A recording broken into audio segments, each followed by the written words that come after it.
The Village Project uses a collaborative approach to help children in the community who are struggling to read. Well, the best part about reading is learning how to read. All right, what kind of story do we want? You get to talk with your tutor and tell them what the book is about. And then we told them to draw pictures for us, make a comic strip. Have you ever made a comic strip before? No. No? Well, it's really fun. It's more individualized, and I think it really helps students who are struggling in specific aspects. Several on-grade level students are now working to improve their math skills with some of our Elon business fellows. Multiplying 30 and 22, does that make sense?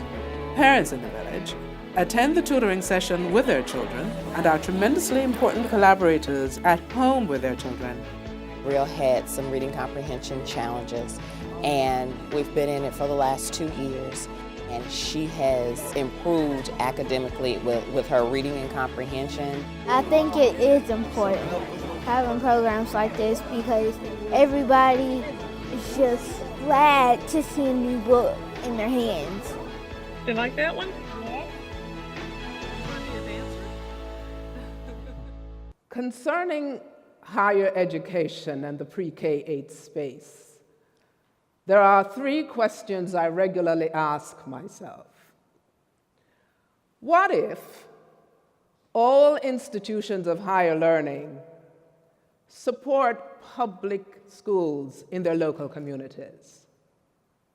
What if we were to come alongside classroom teachers and school systems to lend a hand to students who, for whatever reason, find learning to be daunting? And is this a space in which we can effectively operate? I would argue that this is indeed such a space. And this is the area in which the It Takes a Village project here at Elon unfolds. The Village project is 10 years old. And as you could see from the video, parents are at the heart of the project. And together, we view the work as what I call a collaborative assault on the struggling reader dilemma. The fact is, far too many children in our nation's schools continue to struggle with low academic attainment, and this is especially heightened among students from low-income households. And here, in Inauguration County, the poverty rate for children under 5 is a whopping 34.2%. And here's the thing. According to the NAEP, the National Assessment of Education Progress, more than 40% of the variation in average reading scores and 46% of the variation in average math scores across the states is associated with a variation in child poverty levels. So the work we do in the village is in response to 2 simple questions. How can we help? And what might we be able to do together? We have asked, and over the years, friends, colleagues, students, community folks have responded with great enthusiasm and in significant numbers.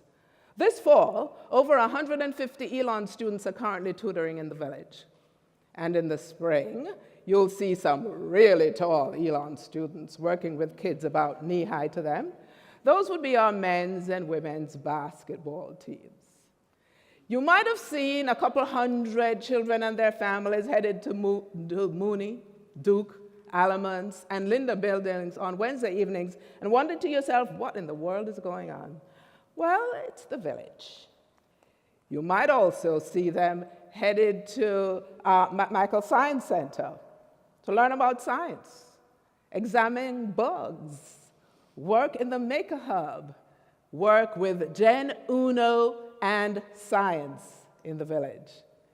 You will also see them in the Center for the Arts, learning piano, learning guitar, and singing with Gerald Knight and music in the village.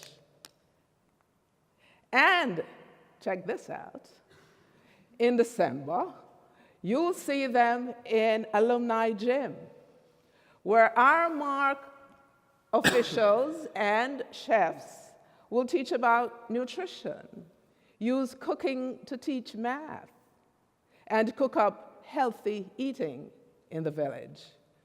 And next spring, you'll see them headed to engineering in the village with Serena Hargrove-Leak.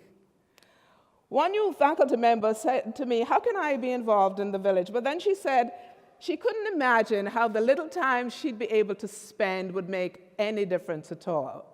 And to that, I offer the following example as a counterargument.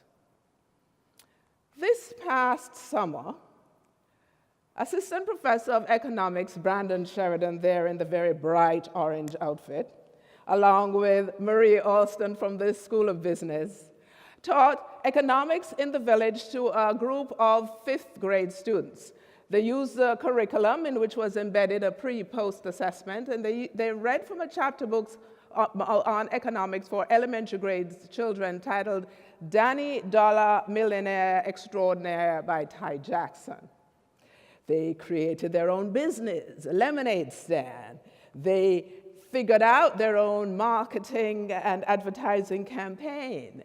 They thought about how much money they should charge per cup so they could make a profit, and then voted to donate their entire proceeds to charity, $750.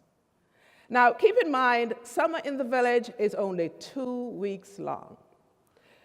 So Brandon and Marie did all this work with the children in 10 days. Before the session started, Brandon asked the children, "What are the steps you would take to be a millionaire?"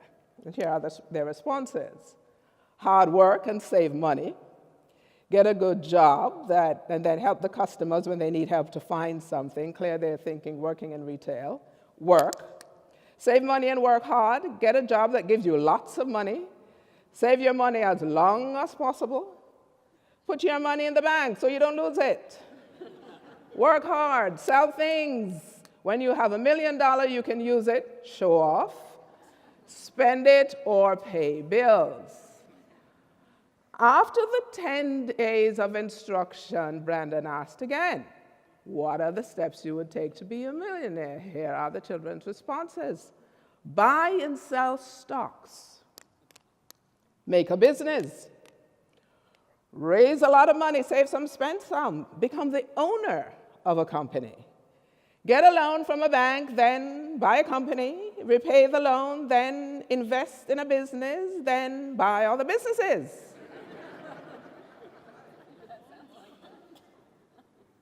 Gentlemen, businessmen, save your money. Put your money in the bank, not so that you don't lose it this time, so that you earn interest. Invest in a store. Save money in the bank so that every year they pay you interest. Look at the difference in the discourse. It's as if these ideas, this concept, this language did not exist for our students until this interaction with Brandon and Marie. And this fall, they're teaching the same course again, this time with parents added to the mix. Also, this past summer, Associate Vice President of Business, Finance, and Technology, Bob Shea, volunteered to teach math to a group of 6th graders. And Bob was surprised at the wide level of proficiency among the students. Some were on grade level, some just needed a little push to get there, while some were 3 and indeed 4 grade levels behind. And Bob wondered, how can classroom teachers bring all these children up to proficiency in 1 year? And the truth is, they can't. We had 3 content area experts working with 26 children. We had Bob, we had a middle grade math teacher from the school system, and we had another economics professor Tanmoy Islam, working with our 26 children. And we were indeed able to see students make gain in their math. But it is difficult for schools to do it all when the need is so deep and so wide. Oh, by the way, you see these kids looking at the Wall Street Journal? You know they were in Bob's group, right? Only a business, technology, and finance guy would use the Wall Street Journal as part of his material to teach math to middle grades kids, right? But in any event, we know that when institutions such as ours decide to come alongside classroom teachers and school systems to lend a hand to students who, for whatever reason, find learning to be daunting, we can make a difference. We see it year after year in the village. And besides, whether we want to believe it or not, the struggles of students and families in this community is closely stitched up with our own survival here at Elon. So there is more than enough room for higher education in the pre-K-8 space. But it will take all of us in this village in which we live and learn and do our work.